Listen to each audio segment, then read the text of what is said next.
बुलढाणा जिल्ह्यातील मेहकर शहरातील शिक्षक कॉलनीमध्ये काल रात्री एक धक्कादायक घटना घडली.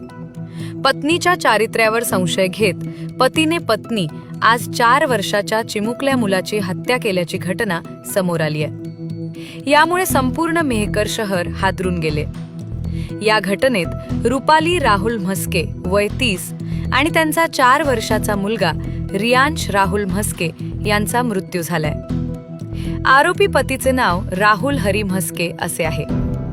मिळालेल्या माहितीनुसार रविवारी रात्री कुटुंबातील सर्व सदस्य झोपेत असताना आरोपीने पत्नी सह मुलावर हल्ला केला.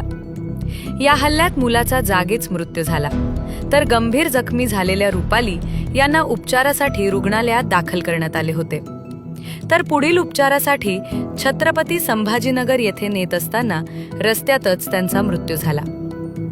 राहुल म्हस्के यांच्यासह त्यांचे आई वडील व आजी असे एकूण 6 जण शिक्षक कॉलनीतील घरात वास्तव्यास होते. घटनेची माहिती मिळताच मेहकर पोलीस तातडीने घटनास्थळी दाखल झाले. मेहकर पोलिसांनी आरोपी राहुल म्हस्के याला ताब्यात घेतले असून त्याच्याविरुद्ध गुन्हा दाखल करण्यात आला आहे.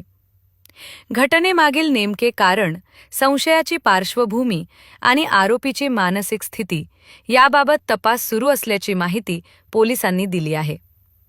मात्र 4 वर्षाच्या निष्पाप रियांशच्या मृत्यूमुळे शहरात हळहळ व्यक्त होत असून घरगुती संशय आणि मानसिक अस्थैर्याचे भीषण परिणाम या घटनेतून पुन्हा एकदा समोर आले आहेत. कृपया चॅनलला सबस्क्राईब करायचं विसरू नका.